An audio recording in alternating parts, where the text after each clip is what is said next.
마태복음 8장 14절에서 22절, 생명의 높은 길로, 제 말이 아니고 하박국 선지자의 말이죠. 나를 나의 높은 곳으로 다니게 하시도다 그랬어요. 하박국 선지자는 요시야 왕이 죽은 후에 그 애굽의 느고를 맞으러 나갔다고 거기서 전사하잖아요. 그때 하박국 선지자는 이해가 되지 않죠, 사실은. 왜 요시야 왕 같은 그런 의로운 왕이 죽어야 되며, 그것도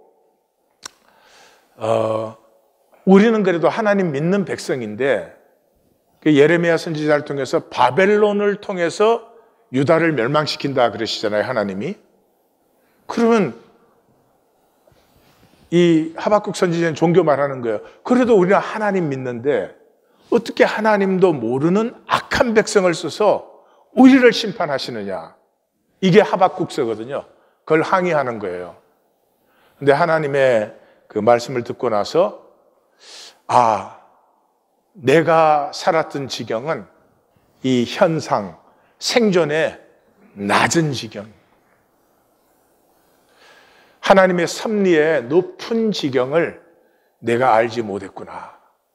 하나님은 우리가 그 높은 지경으로 살게 하시는 거지 이 낮은 현상의 문제를 해결하시는 것이 아니구나. 이게 하박국서였어요. 그래서 제일 마지막이 나의 높은 곳으로 다니게 하시도다. 높은 길로 사느냐 낮은 길로 사느냐 핵심은 나됨에 있어요. 높은 에너지로 사는 사람은 나됨을 살고 즐겨요. 하나님 날 창조하셨는데 내가 나를 살고 즐기면 되지. 내가 왜 꼭 남보다 잘나야 되고 니보다 높아야 되고 더 가져야 되고. 그냥 허상이지, 허상이에요. 다시 말해서 하나님으로 생명을 살아요. 생명을 사는 사람 반드시 하나가 돼요. 생명은 하나 되는 것이에요. 생명이 또 하나고. 근데 이 낮은 길로 사는 사람들은 눈치 보는 게 일생이에요. 남이 나를 어떻게 볼까? 남에게 내가 어떻게 보여야 되는가? 그리고 그 세상 물결에 떠내려가요. 이 돈으로 생존을 사는 사람들이에요. 8장과 9장은 나를 따르라 하는 것인데, 저기에 스노우표 3개 이렇게 붙어 있잖아요. 나를 따르라, 세리 마태를 부르시고 나를 따르라, 우리 모두 나를 따르라, 추수할 일꾼이 되어라. 이게 이제 8장 9장의 결론이거든요. 그 나를 따르라는 것은 나를 좀 따라주라. 힘들겠지만 나를 따라라 이런 게 아니에요. 나를 따르라는 말은 생명으로 살아라. 생명은 높은 지경을 사는 것이니까. 그래서 8, 9장의 그 간단한 요약을 보면 사건 3개 결론, 사건 3개 결론, 사건 3개 결론 이래요. 우리 지금 첫 번째 라인에 있죠. 첫 번째는 종교에서 상실된 것. 종교에 없는 것이 있어요. 뭐가 없어요? 예배가 없고 말씀이 없고 섬김이 없어요. 예배가 뭐예요? 나병 환자의 그 기사의 핵심은 원하시면이에요. 원하시면. 그게 무슨 말이에요? 종교는 나병 환자를 보면 너는 죄 때문에 나병 환자 되었으니까 너 공동체 들어오면 안 되고 너 저주받은 상태로 있어야 돼. 그렇게 하는 거죠.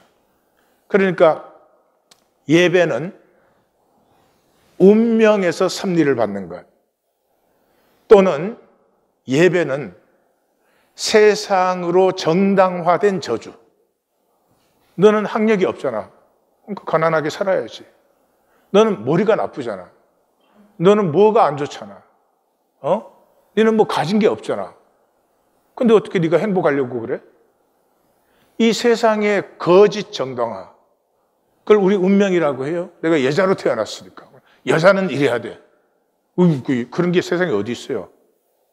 여자도 생명으로 뭐든지 남자도 똑같은 것이죠. 그래서 운명으로 저주된 그 삶을 가지고 하나님 앞에 나와서, 하나님도 그렇게 원하세요? 내가 나병 걸렸으면 저주된 상태로 있기를 원하세요? 아니죠.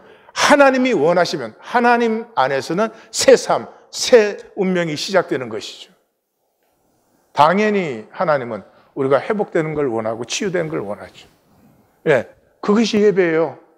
종교 행사 아니에요. 그 다음에 백부장의 하인은 말씀이죠. 백부장은 하나님의 가슴을 가진 사람이에요.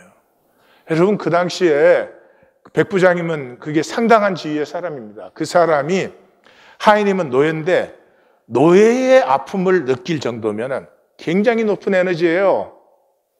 예, 가족들이 옆에 누워 자는 사람의 아픔을 못 느껴요. 왜요? 에너지가 낮으니까. 나도 나에게 무거워. 근데 어떻게 해? 그런데 그 하나 버려도 좋은 그 하인의 아픔을 느낀다는 것은 굉장히 높은 에너지의 레벨이에요. 하나님의 가슴이에요. 예, 상한 갈대를 끄지 않고 꺼져가는 등불을 끄지 아니하는 그런 가슴을 가졌어요. 그 가슴이 어디에 들어있어요? 하나님의 인격에. 하나님의 인격이 뭐예요? 말씀이에요. 그래서 여기에 키워드는 말씀으로만 하옵소서. 그리고 이제 둘째 라인은 이제 이방으로 가는 것이에요. 예, 그래서 제자들과 함께 이방으로 가는, 세상으로 가요. 근데 세상의 본질이 뭐냐? 고생과 돈과 지혜예요. 예, 세상은 고생해. 세상은 고생하면서 사는 것이에요. 세상에서 고생하지 않는 건 별로 좋은 일이 아니에요. 그런데 그걸 뭘로 해결하느냐? 돈으로 해결해요. 돈으로 해결해봐야 결국 다 몰살, 멸망하는 것이에요. 왜요? 해결되어야 되는 것은 죄가 해결되어야 돼요. 죄가 해결되어야 생명의 시간이 들어오는 거예요. 그러니까 여기서 보시면 알겠지만은 마태는 이 복음서를 적을 때 지금 우리로는 8장을 적고 있지만 8장을 적고 있을 때 마태는 이미 28장을 품고 있어요? 안 있어요? 28장 품고 있죠. 그러니까 요 산상수훈의 말씀이 딱 끝나고 나서 8장, 9장은 그 말씀이 이루실 역사의 샘플, 맛보기를 보여주고 있는 거예요. 그래서 유대는 종교에 상실된 것을 회복시키면서 그리고 결국은 이 교회는 예루살렘을 떠나서 땅 끝까지 나아가는 교회가 되는데 그때 하는 것은 이 돈으로 된 세상 속에 하나님의 죄사함으로 생명을 회복시키는 일이 일어난다. 그것이 천국 침노인데 죽음을 넘고 메시아를 만나고 하나님의 일을 보게 된다. 그 사람들은 생명을 추수하는 사람들이 된다. 이렇게. 네. 자, 오늘 첫 달랑 14절에서 17절.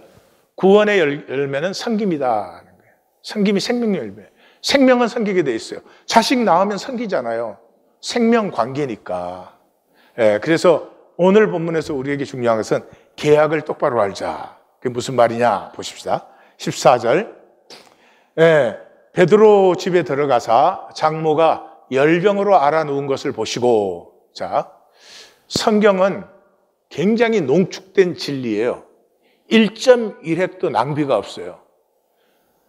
저기에 베드로 장모의 병을 고쳐주었다 그러면 될 거 아니에요. 근데 왜 베드로의 집에 들어갔다고 되어 있잖아요. 그러니까 이 집은 어떤 의미가 분명히 있는 것이에요. 9장 10절에 가면 마태의 집에서 세리와 죄인들이 잔치를 벌여요.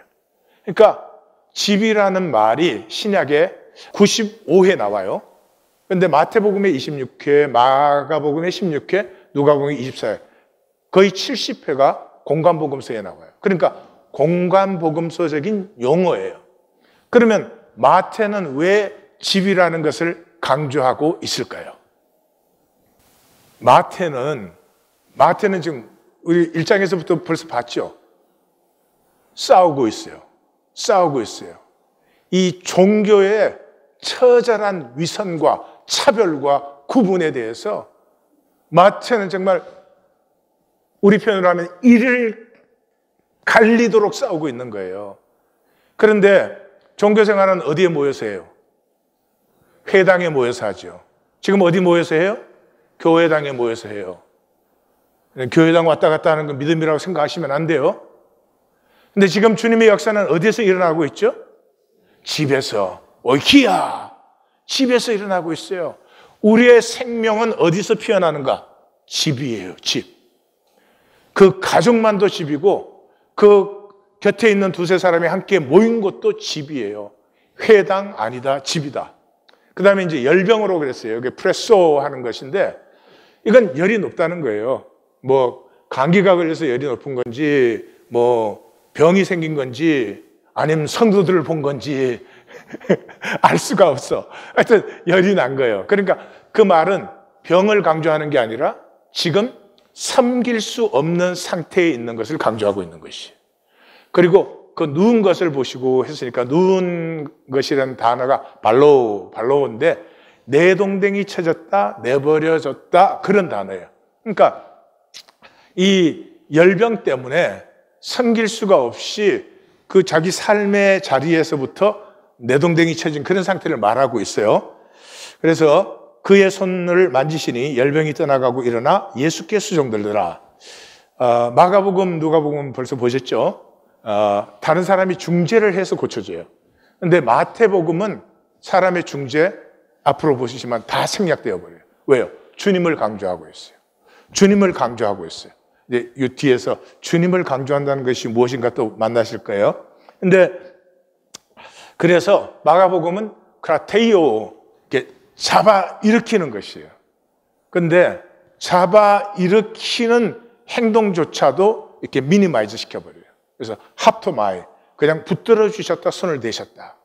그랬더니 일어나 예수께 수종들더라. 우리 수종이라고 해서 그 이제 여자가 일어나서 생겼으니까 저렇게 했을 것 같아요. 그 디아크네오, 디아코노스, 섬기다예요, 섬기다. 왜요? 생명의 삶은 반드시 섬기게 돼 있어요. 생명의 사람은 자기만 살아있는 사람은 생명의 사람이 아니에요. 내게 생명이 있기 때문에 내 주변에 사람이든 식물이든 동물이든지 섬기고 가꾸어서 그 생명의 아름다움이 피어나게 하는 것이 생명의 사람이다. 그런데 섬기는데 누구를 섬겼어요? 예수를 섬겼어요. 그러니까 모든 섬김은 주님을 섬기는 것이에요. 예. 친교 섬기는 분들 그 반받는 게 아니고 주님을 섬기는 거야. 예. 청소하시는 분들도 마찬가지예요. 자식을 기르는 것도 마찬가지예요. 자식을 기르는 게 아니라 이 생명을 창조하시고 내게 보내신 주님을 섬긴다고 생각하면 우리 자녀들은 보통 복되지가 않을 거예요. 그래서 한마디로 말하면 회복된 자는 섬기는 자예요. 그러니까 구원된 자는 섬기는 자예요. 그러니까 섬기지 않는 구원받음이라는 게 있지 않아요. 이 사람은 몸만 회복된 것이 아니라 일어나 섬기니까 뭐예요? 삶이 회복된 것이죠. 16절, 저물매 사람들이 귀신 들린 자를 많이 데리고 예수께 오거늘. 저물매 그랬으니까 일 끝나고요. 그러니까 이 사람들은 스스로 주님 앞에 나올 수가 없는 사람들이에요. 그러니까 정신적, 육체적으로 스스로 자기조차도 가눌 수가 없는 사람들이죠. 그러니까 일을 마친 사람들이 데리고 나오는 거죠. 많이 데리고. 많이라고 그랬어요. 그러니까 이 갈릴리는 참혹한 땅이에요. 트라우마의 땅이에요. 그 요세푸스의 역사를 보면은 이 갈릴리는 로마 제국 전체에서 가장 많은 반란이 일어난 때예요. 일어난 곳이에요. 근데 그때는 반란이 일어나면 반란에 참여한 사람을 색출하는 게 아니에요. 그냥 군대가 밀고 들어와서 남자는 보이면 다 죽여버리는 거예요. 그러니까 그 요세푸스에 의하면 유대인 남자들은 갈릴리에 성한 사람이었다고 그래요. 참혹한 땅이에요. 잘 보세요. 인류 역사가 유럽과 아시아와 아프리카 3개 대륙에서 다 일어났잖아요. 이 3개 대륙이 만나는 저 배꼽 지점이 가나안이에요. 그래서 에스겔은 이 땅의 중앙이라고 불렀어요. 근데 저 땅의 사해는 해발 마이너스 399m예요. 그러니까 이 세상에서 제일 낮은 지역이에요. 모든 죄와 악과 쓰레기와 오물이 다 모이는 장소. 그렇기 때문에 인간이 가진 종교라는 것은 다 있었던 자리가 가나안이에요.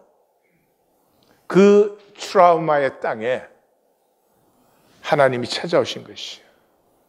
그래서 예수 그리스도의 사역이 이 갈릴리에서부터 시작되는 것이죠. 자, 예수께서 말씀으로 그랬어요. 말씀으로. 드디어 이제 본격적으로 마태가 본색을 드러내는 거죠. 그러니까 산상수훈을 마치고 7장 29절에 예수님의 말씀은 종교의 가르침 같이 아니하고 권위가 있더라 그랬거든요. 그 권위가 있기 때문에 다이모니조마이, 귀신 들린 자, 그리고 병든 자들을 카코우스, 불쌍한 자, 잘못된 자, 뭐 이런 거를 다 고치셨다. 근데 무엇으로? 말씀으로. 여기 말씀이 8장 9장에 두 가지가 나와요. 라가스, 그래서 그때는 말씀이 직접적으로 표현된 때고, 그 다음에 레고, 예수께서 이르시되, 이게 합쳐서 8장 9장 두 장에 30번이 나와요. 그러니까 마태는 지금 주님께서 말씀으로 이 모든 것을 회복하셨다 하는 것을 굉장히 강조하고 있어요. 왜? 17절에 나와요.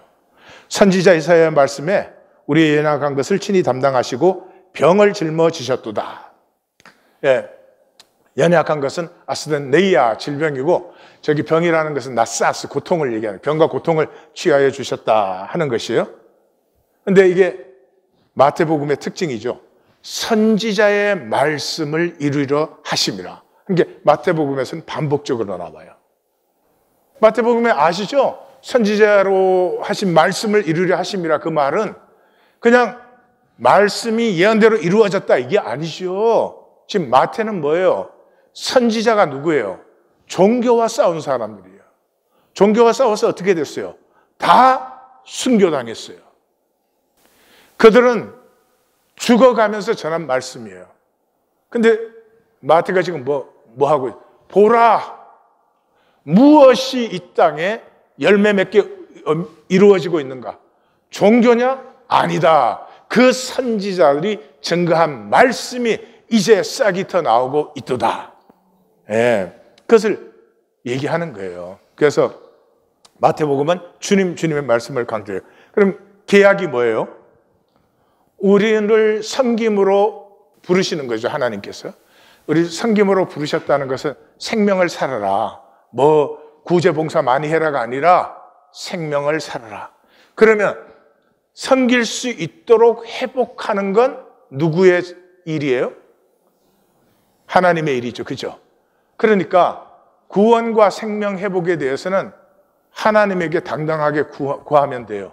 예? 예, 그것은 하나님께 구하는 것이에요. 근데 그걸 구하려면 뭐가 먼저 있어야 되겠어요? 주님, 나는 생명으로 이 땅을 섬기고 싶습니다. 내가 복이 되어서 나를 만나는 모든 사람에게 하나님의 복을 전달하고 싶습니다. 하나님, 나로 말미암아 세상이 피어나고 아름다워지는 것을 나는 누리고 싶습니다. 그러니까 존말할 때 회복해. 예, 이렇게 되는 거죠. 그 다음 단락이 이제 18절에서 22절은 주님을 따르는 자는 생명을 누리는 자다 하는 것이에요. 18절, 예수께서 우리가 저기 에워싸움을 보시고 건너편으로 가기를 명하시니라. 이 사람들 하나님의 뜻에는 무관심이에요.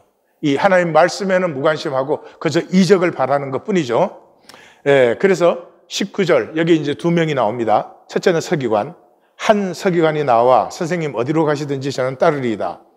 서기관은 성경학자고 이 사람들이 성경을 주석하고 사본, 그때는 인쇄기가 없으니까 사본을 필사하고 이 사람이 법을 어겼느냐 안 어겼느냐 할 때 그 법적 해석을 내리는 사람. 지금 우리로 말하면 판검사들이에요. 판검사들이에요.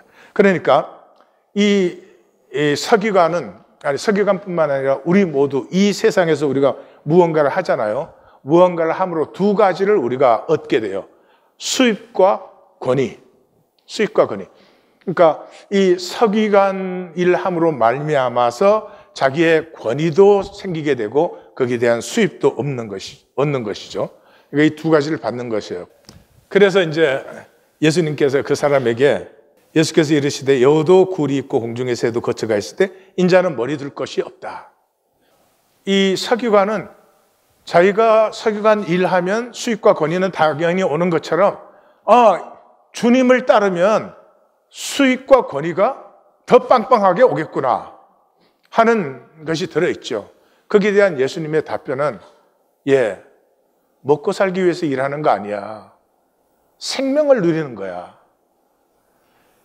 이분뿐만이 아니고 우리 모두에게 우리의 직업이 수익과 권위만을 위한 것이라면 그냥 비참한 거죠.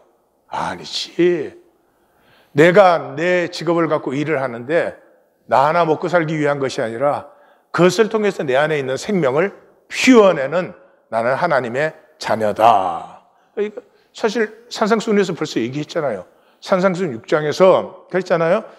염려로 무엇을 먹을까 마실까 입을까 그런 거 구하는 게 아니다. 너희는 너희는 지금 교회라고 우리가 보았죠. 너희는 그의 나라와 그의 의를 구하는 것이. 우리는 직업 갖고 일을 해요.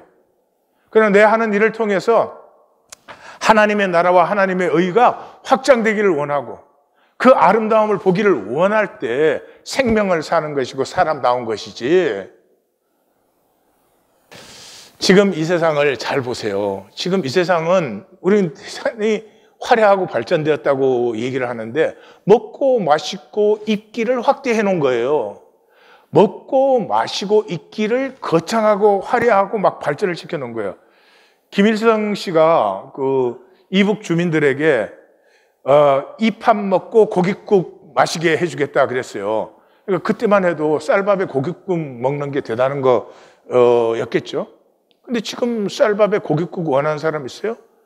지금은 그 이상에 뭐 브랜드가 있고 패션이 있고 뭐 냉난방, AI 홈 뭐 이래가지고 난리가 나서 그래야 먹고 마시고 입고 사는 거예요. 제가 이제 좋은 예를 하나 알려드릴게요. 레떼가 뭔지 아세요? 레떼? 레떼? 아는 게 있어야지. 정말. 아줌마들끼리 모이면 그거야. 너 이거 알아? 그래서 다른 사람이 모르면 지가 굉장히 위대해지는 거야. 나 지금 그 기분을 만끽하고 있는 거예요. 레떼가 뭔지 알아요? 레떼가 레벨 테스트를 줄여서 한국에서 레떼라 그래요. 한국에서 아이들을 5살 때 영어 유치원에 보내요. 근데 제가 이거 다 설명할 수 없지만 그 영어 유치원을 들어가는 애가 들어가는 초등학교가 있고 고기를 들어가야 그 다음에 중학교가 확보되고 고등학교가 확보되고 그 다음에 스카이가 확보된대. 근데 그 5살 때 이제 영어 유치원을 들어가야 돼요. 근데 그 영어 유치원에 들어가면은 ABCD부터 가르치는 게 아니에요. 영어 유치원 애들이 우리보다 영어를 잘해요. 회화를. 그 레벨 테스트라는 시험을 봐서 거기에서 통과된 애들만 영어 유치원에 입학을 하는 거예요. 근데 이제 5살짜리를 입학 시험을 보게 할 수는 없으니까 이제 입금 전쟁. 이제 그 유치원 등록 날짜가 되면은 이제 레벨 테스트에서 컷 오프를 통과한 학생들 중에서 이제 그 입금을 시켜요. 그 학비를 입금시키는데 그때 선착순으로 먼저 들어온 순으로 뽑아요. 근데 2023년에는 10시에 딱 오픈을 했는데 10시 3초에 다 마감됐어요. 3초. 작년에는 10시 1초에 다 마감됐어요. 그러니까 걔를 영어 유치원 보내려고 할머니, 할아버지, 삼촌, 이모, 고모, 조카 다 10시 땡 하면 딱 쳐가지고 그 중에 하나만 들어가면 그거 들어갈 수 있게 되는 거예요. 근데 5살에 레벨 테스트를 통과해야 되니까 과외를 3살 반부터 시켜. 이게 귀신 들린 거예요. 이제 다음 그 대지세 사건에서 보시겠지만 이게 귀신 들린 세상이에요. 5살짜리가 영어 유치원들 가서 영어를 유창하게 하고 다니면 그게 큰 자랑인 줄 알아. 나는 싫어. 나보다 잘하니까. 이제 8장, 9장이 이게 마태가 28장까지 적어 나가는데 이제 맛보기를 하는 거예요. 샘플을 보여주는 것이고, 그래서 10장에서 이제 보내신 파송을 하는데 10장에서 그러잖아요. 너희 전대에 금이나 은이나, 금과 은은 로마의 화폐예요. 동은 헤롯의 화폐예요. 동을 가지지 말고 여행을 위하여 배낭이나 두벌 옷이나 신이나 지팡이를 가지지 말라. 이는 일꾼이 자기가 먹는 것이 먹을 것을 받는 것이 마땅함이라. 이게 구원받은 사람이에요. 나는 이 잠깐 있는 세상에서 무언가 일을 해요. 근데 그 일해서 어떻게 하면 좀 수입을 더 올려서 내가 좀 편안하게 또 다른 사람보다 뭐 잘난 사람이 돼서 사나? 그건 생명을 모르는 사람이죠. 돈 많이 버는 직업의 사람은 돈 많이 벌면 돼. 뭐 상관없어. 그래도 새끼 먹어. 나도 새끼 먹어. 그렇기 때문에 내가 하나님으로 받은 어떤 은사나 뭐든지 해서 지금 어떤 일을 하고 있다면은 그 일을 하는, 섬김으로 하는 것은 나고, 내가 그 일을 할 때 나와 내 가족과 내 삶을 위해서 필요한 것은 하나님께서 마땅히 여호와 이레로 공급하는 것이다. 아까 계약 기억나세요? 내 몸과 마음이 온전치가 못해. 그럼 하나님한테 요구를 해야지. 여보시오, 내가 나 못 고치잖아. 나 고치는 건 하나님이잖아. 원하시면 고치세요, 빨리. 근데 그 전에 뭐가 있어야 돼요? 생명을 살겠다는 중심이 내게 있어야지. 고쳐주면 나 혼자 잘 먹고 잘 살겠어. 그거 안 고쳐질걸? 하나님 나를 고치시면 나를 창조하신 하나님의 뜻이 이 땅에 넓고 깊게 퍼지도록 나 하나님으로 좀 멋지게 살겠습니다. 그 사람 하나님이 당장 고칠 거예요. 절대 그대로 놔주지 않을 거예요. 12사도 교훈집이라는 게 사도 공동체 때 있었어요. 그때는 사도들이 이렇게 떠돌아다니면서 말씀을 전하니까, 그러니까 그 사도들이 오면 주님처럼 환영을 해라. 그런데 하루만 유숙하게 해라. 비상시에는 이틀까지도 유숙할 수 있어. 3일을 머무르겠다고 하면 그건 거짓 선지자다. 그리고 다음 유숙지까지 가는 동안에 떡은 꼭 제공해 주어라. 돈을 요구하는 자가 있으면 그것은 반드시 거짓 선지자다. 여러분, 담임 목사제라는 거 예수님도 모르고 사도들도 모르고 누가 만들었어요? 컨스탄틴 기독교 때. 어떻게 가족이 프로페셔널 아버지를 모셔와?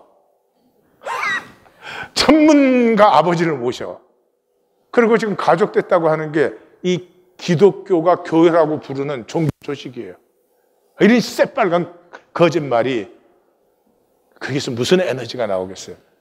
하나님을 섬기는 것은 세상 따름을 거부하고 생명의 높은 길, 먹고 살기 위해 사는 것이 아니라 하나님 주신 생명으로 나는 이 땅에 복이 되기를 원하노라 하는, 여기서 피어나는 거예요. 그래서 이때 물에 사는 물고기가 물을 떠날 수 있는 거예요. 떠나보니까 물이 허상이었어. 세상 없이 어떻게 사나 그랬는데 세상이 허상이지. 벼랑 끝에 서 있는데 뛰어내리라. 이게 하나님 말씀이에요. 본토 친척 아비의 집을 떠나. 그 당시에 국제법이 있어요. 사법기관이 있어요. 본토 친척 아비의 집을 떠나면 마음대로 빼앗고 뭐 죽여도 말을 못해. 그러니까 맨날 아내를 빼앗기잖아. 아브람도 그러고 이삭도 그러고.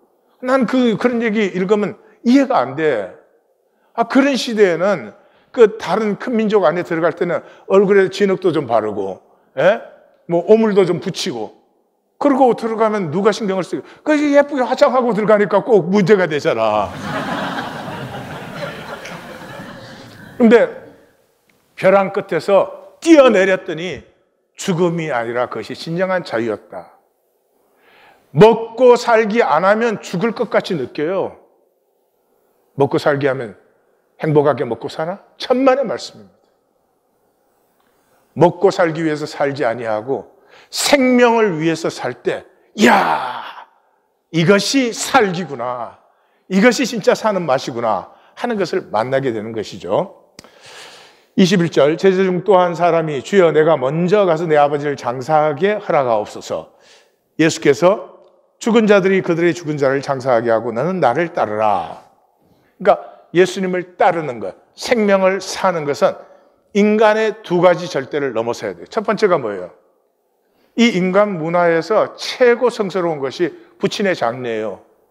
아버지 죽었는데 나는 골프 치는데 더 급해. 그건 인간이 아니지. 절대 프라이오리티가 있는 거죠. 그 다음에 구약 전통에서 제자도의 모범이 엘리사예요. 엘리야가 부르니까 그때 12결의의 소니까 한 결이 2마리씩이니까 갑부죠, 갑부. 엘리사 집안은. 그 엘리사가 딱 돌아가서 그 자기가 갈던 12째 결이 소 2마리 딱 잡아서 동네 사람들에게 인사하고 잔치 베풀고 딱 엘리야를 따랐어요. 이게 제자도의 본이에요. 근데 그것도 넘어서야 됩니다. 그러니까 생명은 인간사의 것을 무언가 중요하게 생각하는 사람은 절대 생명을 살 수 없어요. 그냥 세상은 세상, 생존은 생존.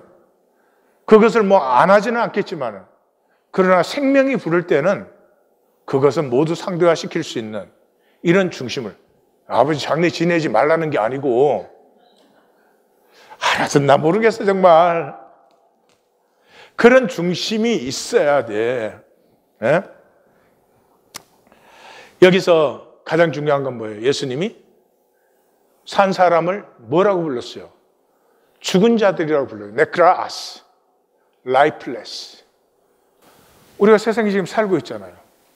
근데 내가 살아있다고 착각을 하는 거예요. 이 꽃이 살아있어요? 죽어있어요? 아니, 현상적으로 보면 살아있잖아. 근데 본질적으로 보면 뿌리에서 잘렸으니까 죽은 것이에요. 예? 하나님이 그랬잖아요. 선악과를 먹는 날에는, 내 말씀을 떠나는 날에는 내가 반드시 죽으리라 그랬잖아요. 하나님이 그렇게 말했는데도 우리는 살아있다고 생각을 해? 거기에서 종교가 출발되는 것이에요. 영이 산 자만 죽은 것이 느껴져요. 영이 살아나면 내가 하나님에게서 얼마나 단절되어졌는지가 느껴지기 시작해요. 영이 살아나기 시작하면서부터 남편과 아내 사이에 얼마나 단절되어 있는지가 느껴지기 시작해요. 자식과 내가 얼마나 단절되었는지가 느껴지기 시작해요. 이 사람은 뭐가 소원이 있겠어요? 젖붙는 것이. 예? 이 잘려진 꽃에다 금딱지 붙이고 장식 붙이고 하는지 계속 하겠어요? 절대 그럴 수가 없지. 생명이 있으면 육체와 현상에서 자유해져요. 먹을까 마실까 입을까에서 자유해져요. 그것이 중요한 문제가 절대로 아니에요. 무엇이 중요해져요? 하나됨을 누리고 싶어요. 이 짧은 세상을 지나가면서 이웃이 됐든 성도가 됐든 친구가 되었든 그냥 단절된 상태에서 나만 뭐 좀 잘 먹고 잘 입으면 돼. 절대로 그럴 수가 없어요. 하나 되고 싶어요. 풀 한 송이까지도 하나 되고 싶어요. 우리가 죽어있는 증거는 분명하죠. 생명력이 없어요. 생명력. 생명력이 있으면 떠내려가지 않고 물결을 거슬러서 올라가요. 그래서 가치를 창조해요. 가치를 창조한다는 말은 나됨을 알기 시작하는 거예요. 나는 왜 이런 모습으로 이 시대, 이 자리에 하나님께서 이렇게 보내셨을까가 점점 더 선명해져요. 이 생명력이 없기 때문에 그냥 세상 물결에 떠내려가요. 두 번째는 사랑의 자유가 없어서 평생 미움으로 살아요. 이 떠내려가는 자의 특징이 미움이 삶의 동력이에요. 참 불쌍한 것이에요. 미움은 내 영혼의 암입니다. 암. 미움을 가진 자는 복될 수가 없죠.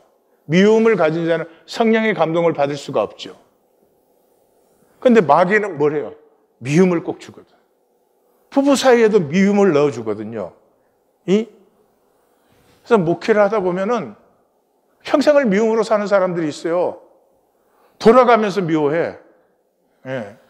그러니까 한참 미워하다가 이제 그것도 지겨워지면 또 딴 사람을 하나 골라서 또 미워해. 예. 그래서 나를 미워했다가 이 씨를 미워했다가 나를 미워했다 이 씨를 미워해. 그래서 친구도 이 친구가 얼마나 소중한 거예요. 친구라는 게 가슴이 통하고 삶의 가치를 함께 갖고 갈 수 있는 이웃이죠. 이건 가족과 다른 의미에서 또 귀중한데, 친구가 누구냐? 같이 미워하는 게 친구예요. 이건 보통 불쌍한 삶이 아니요. 나 미워하지 마. 지금 우리 하나님 교회는 교회됨이 피어나는 시간이에요. 아주 영적으로 민감한 시간입니다. 미움이 뭐예요? 예수님께서 이 12를 택하셨으니 이는 자기와 함께 있게 하시고. 미움은 함께 반대예요. 미움인데 어떻게 함께 할 수 있어요? 미움은 교회됨의 원수예요. 미움을 가지면 마귀의 군사가 되는 것이죠. 요한복음에서는 그랬죠. 이 생명은 사람들의 빛이라. 빛. 빛에는 어둠과 미움이 없어요. 그래서 예수님은 산상수훈에서 그랬잖아요. 내게 있는 빛이 어두우면. 빛이 어떻게 어두워요? 그 말이 무슨 말이었죠? 내게 있는 생명이 어두우면. 하나님의 형상이 밝혀지지 않으면 그 어둠이 얼마나 더하겠느냐. 미움은 가지고 있을 이유가 하나도 없어요. 그건 저는 아무리 생각을 해봐도 미워할 사람이 어디에 있나, 미워할 사람이. 에? 나한테 잘 안 맞고 뭐 그럴 수는 있지. 근데 하나님이 다 창조하신 생명인데 어떻게 내가 미워? 이거 뭔가에 착각하고 있는 거예요. 예, 내가 이유를 만들었지. 미워할 사람은 없어. 오늘 이 말씀 못 받더라도 미움만큼은 다시 갖고 가면 안 돼. 그 자리에서 십자가 앞에 내려놓고, 예, 이 영혼의 암세포를 내려놓고 돌아가시기를 주의 이름으로 축원합니다. 네. 이 얘기가 어디서 나온 얘기예요? 파네라스, 나쁜 놈이. 나쁜 놈이 되면은 사랑이 보여야 되는데, 사람이 보이든 식물이 보이든 만유를 보면은 사랑이 보여야 되는데 미움이 보여. 파네라스. 이 말씀 다음 말씀이 뭐예요? 하나님과 재물을 겸하여 섬길 수 없다. 미움은 어디서 와요? 돈을 섬기기 때문에. 돈에 방해가 되면 참 그렇게 미워요. 예. 이 세상에서 제일 웃기는 얘기가 하나님께서 이 많은 사람들을 지옥으로 보내겠느냐. 하나님은 사람은 절대로 지옥에 안 보냅니다.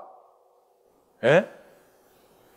아니, 젖붙은 생명을 하나님이 왜 잘라내요? 안 잘라내죠.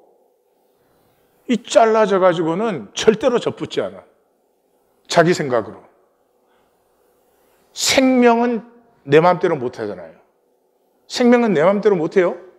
심장 마비가 오는데 아니다. 빨리 뛰자. 안 되는 거예요. 그러니까 생명을 원하는 사람이 드물어요. 생각은 내 마음대로 하잖아요. 그러니까 젖붙지 않고 내 생각대로 살려고 하지 절대로 생명에는 사랑과 용서와 꿈과 이런 것, 귀한 것들이 들어있잖아요. 그것으로 살려는 사람은 거의 드물어요.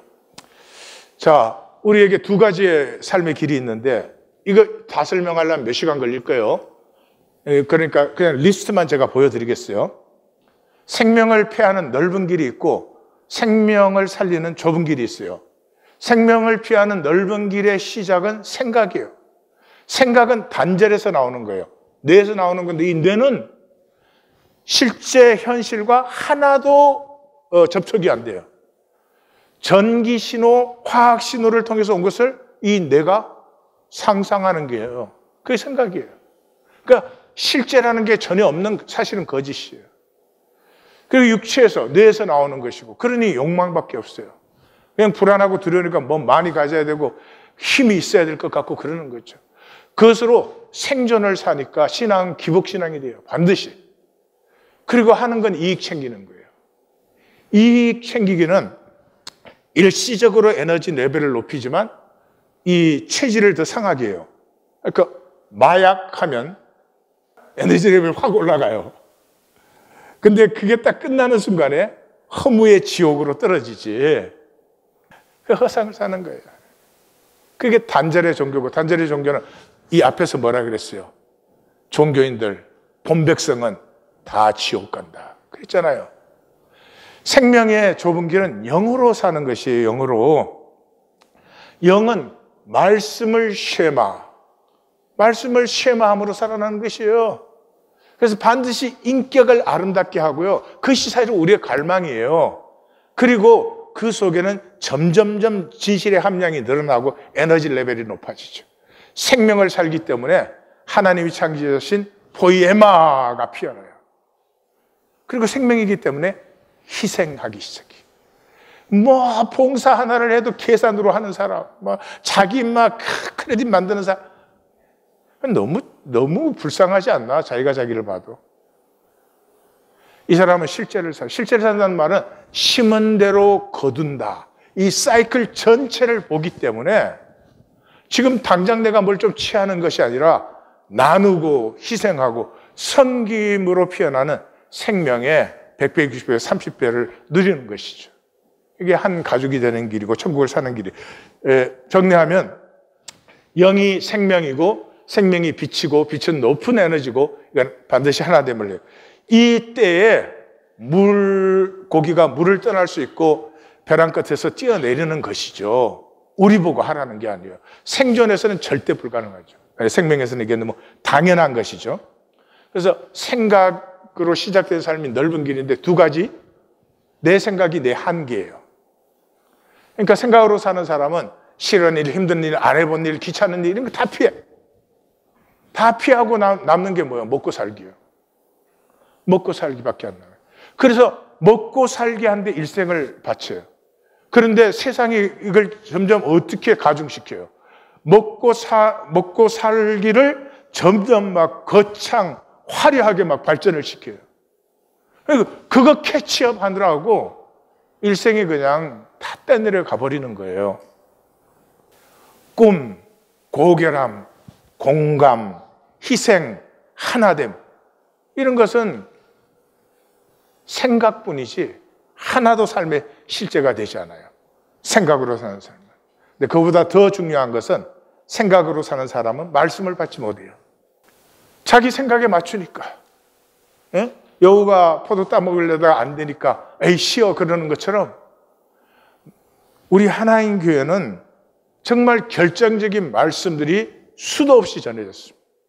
그때마다 저는 이 말씀 받으셔야 됩니다. 이 말씀 받으면 운명이 바뀌는 것입니다. 그러고 이게 정말 열심으로 보내. 그럼 우리 성도들이 읽어. 또 길다는 말이구나. 그리고 그 생명을 살릴 수 있는 말을 약간의 죄책감으로 싹 걸러버려요. 그건 맞는 말이지 뭐 그렇게 살아야 되지. 그러나 누가 그렇게 살 수 있나? 예? 약간의 죄책감으로 다 걸러버려요. 말씀을 하나도 받지 못해요. 예수님이 무릇 있는 자는 받아 넉넉하게 되되 없는 자는 그 있는 것도 빼앗긴다. 구약의 총결론이 뭐예요? 멸망하는 자의 총결론이 이사야 결론 부분에서 자기 생각을 따라 옳지 않은 길을 걸어가는 패역한 백성들. 신약에 복음이 이루어졌는데도 멸망하는 사람들이 누구예요? 하나님 아는 것을 대적하여 높아진 모든 생각. 모든 말씀 내 생각으로 다 걸러버려요. 그것이 그리스도께 복종해야 된다. Summer Wals라고 하는 애니메이션이에요. 켄지가 이제 주인공이고 나즈키는 여친이에요. 여친인데 이 나즈키 가족에게는 그 첩에게서 난 아들이 있어요. 그게 와비스키예요. 근데 그 첩이 일찍 죽는 바람에 그러니까 그 어머니, 지금은 이제 할머니죠. 나츠키에게는 할머니가 그 첩의 자식을 데리고 와서 자기 자식처럼 길러요. 근데 큰 다음에 이 집의 모든 재산을 다 훔쳐가지고 미국으로 도망가 버려요. 그래서 이 집은 그냥 집 한 채 남고 쫄라당 사실은 망한 거나 마찬가지죠.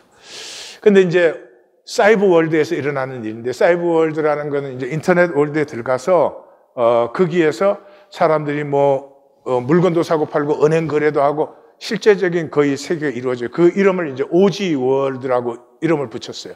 근데 거기에 AI의 아바타인 러브머신이 침략을 해와가지고 그 오지월드를 완전히 이제 장악하려고 하는 거예요. 근데 나츠키의 아바타가 킹 카즈마예요. 그 킹 카즈마가 대항해서 이제 이 사이버월드를 지키는데 결국 러브머신이 이기고 오지월드는 장악을 당해요. 무슨 말인지 알겠어요?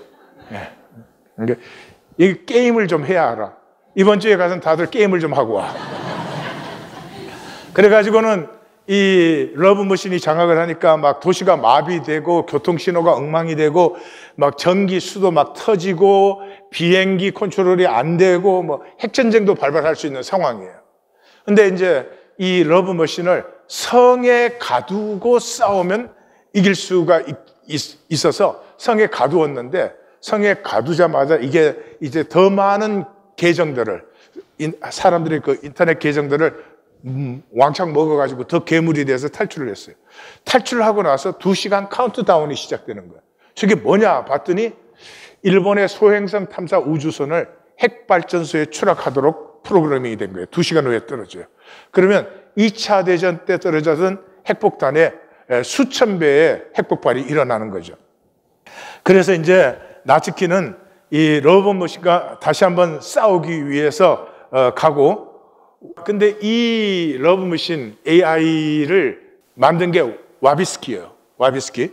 그 와비스키가 할머니가 죽는 바람에 돌아와가지고 같이 힘을 보태서 자기가 만든 AI지만 AI를 이제 해체시키는 거예요. 그렇게 해서 전 세계 유저들이 이제 그걸 알고 이 나츠키의 그 킹 카즈마에게 나의 계정을 사용해달라고 막 보내요. 그러니까 킹 카즈마가 이제 커지죠. 그래서 이겨요. 이겼는데도 카운트다운은 계속되는 거예요. 이제 뭐 한 30분 이렇게 남아있는 거죠. 그리고 이제 켄지는 이 인공위성이 떨어지는 낙하 지점을 이렇게 수정을 해요. 근데 결국은 이제 이기고 AI를 해체시키고 낙하 지점을 수정해가지고 빵 떨어져서 그게 온천이 터지는 바람에 잘 먹고 잘 살았더라. 과연 만화 영화로다. 이게 굉장히 유명한 사람이에요. 나는 뭐고 그렇게 유명한지 모르겠어. 일단 영상을.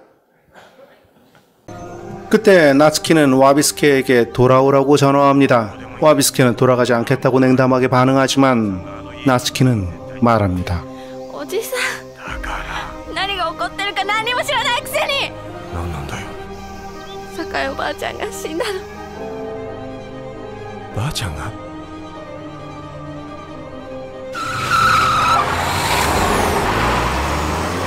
와비스케는 돌아옵니다. 죽을 힘을 다해 전속력으로, 그리고 외칩니다.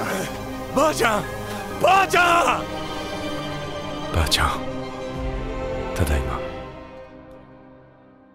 그리고 나츠키는 할머니가 예전에 미리 작성해둔 유언장을 발견하고 가족들에게 그 유언장을 읽어줍니다. 가족들에게 장례식은 빨리 끝내고 빨리 평소처럼 지내라. 재산은 특별히 남기지 않겠지만 옛부터 알고 지낸 모든 사람들이 분명 힘이 되어줄 것이다. 그러니 걱정 마라. 열심히 일하며 살고 혹시 와비스케가 돌아오면 분명히 배가 많이 고플 테니까 우리 밭에서 난 채소와 과일로 배불리 먹게 해라. 처음 그 애를 만났을 때 할아버지와 귀가 똑같이 생겨서 정말 놀랐었단다.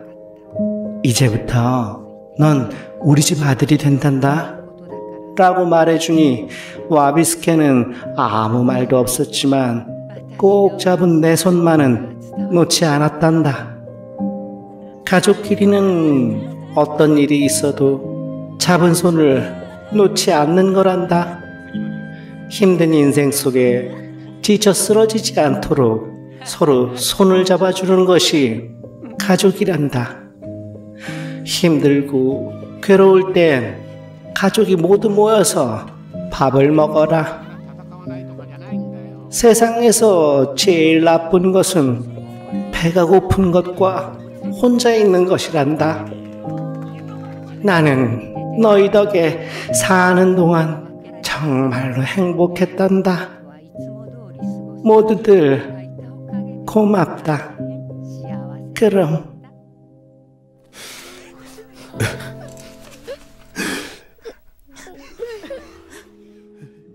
그러고 보면 와비스케가 10년 만에 집으로 돌아온 날, 할머니와 와비스케가 이렇게 애써 시니컬한 대화를 나눈 뒤에도 할머니, 아직도 살아있었네.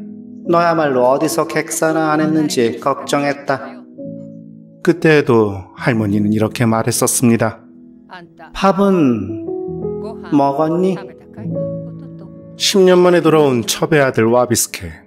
가문의 소중한 땅을 팔아먹고 도망가서 연락 한 번 없던 그놈에게 할머니는 이렇게 말했었습니다. 밥은 먹었니? 밥은 먹었니? 이 세상에서 최고 높은 에너지의 관계가 행복한 가족이에요. 행복한 가족이에요. 뭐 대단한 거 아닙니다. 밥을 함께 먹되 서로의 가슴을 느껴주는 것입니다. 그것이면 충분합니다. 성경의 하나님은 삼위일체 하나님이에요. 세 분의 하나님이 한 가족이 된 신이 성경의 하나님이에요. 혼자 있지 않고 바꿈치 않고 같이 식사하면서 서로를 좀 느껴줄 수 있는 것이면 충분한데, 무슨 먹고 마시고 있기를 그렇게 거창하게 해야 돼서, 아니 평생을 돈 벌어 먹고 사는데 올인해서 그게 무슨 짓입니까? 근데 사실은 그게 하나님의 섭리예요. 이 세상의 가족은 깨어지게 돼 있어요. 왜요? 마귀가 다스리고 있으니까. 이 가족이 회복되는 것이 가장 위대한 일인데, 이 가족은 교회 가족이라는 가족의 원천, 가족의 원리가 회복될 때만 이 가족이 회복될 수 있는 것이지, 개개인의 능력으로 가족을 회복할 수는 없는 것입니다. 저는 이 애니메이션 보면서 돌들이 일어나 소리를 치는구나. 애니메이션까지도 가족이 서로 위하는 마음으로 함께 밥 먹으면 되는데, 재산 다 훔쳐가지고 팔아먹고 돌아온 첩의 자식이라 할지라도 같이 품어서 먹으면 가족 되는 것인데, 교회당은 뭐 하고 있어요 지금? 종교라는 조직에 속해가지고 그 교회당 왔다 갔다 하면서 사람에게 보이기 쫙 뭐 좀 섬기고 뭐 하면은 사람에게 자기 크레딧 세우고 그러면 구원받는다고, 이런 세상에 애니메이션이, 돌들이 소리를 지르고 있는 것이죠. 영성 테스트를 하겠습니다. 자, 어느 쪽이 높은 에너지인지, 어느 쪽이 생명의 에너지인지, 혼자 1000명 죽이기, 1000명이 하나 살리기. 이거 마태복음 18장 예수님이 한 마리 이런 양을 위해서 99마리 얘기했죠. 혼자 1000억 소비하기, 10만 명과 100만 원씩 같이 소비하기. 자, 한 영웅을 10,000명이 받들기, 10,000명이 한 약자 살리기. 지금 세상은 멍청이들이에요. 인기인이 됐든 연예인이 됐든 뭐 스포츠 영웅이 됐든 영웅 만드느라고. 이 많은 사람들이 아픈 한 사람 살려내면 얼마나 좋아요. 잘나고 이겨야 돼. 잘나고 이기지 않아도 돼. 인간관계의 지극정성. 교회당을 나와서도 사람 눈치는 천재.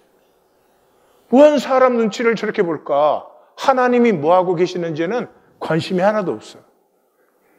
인간관계의 지극정성과 하나님을 경외함. 확실합니까? 네. 주님을 따르는 것은 생명을 사는 것이에요. 그것은 하나님 안에 한 가족 되는 것이에요. 한 가족 되는 게 뭐 하나됨을 완벽하게 그건 괴물이에요. 단절될 수밖에 없는 이 세상을 살면서 그래도 그 서로의 마음이 통하는 밥은 먹었는지, 요즘 마음이 불편하지는 않은지, 남몰래 기도하며 울고 있지는 않은지, 그것이 생명을 사는 거예요. 생명은 반드시 하나 되게 하지만 생존은 반드시 단절되게 합니다. 우리는 하나됨의 생명 높은 길로 나아갑니다. 아멘. 기도하십시다. 말씀을 붙들고 하나님 앞에 간절히 기도하겠습니다.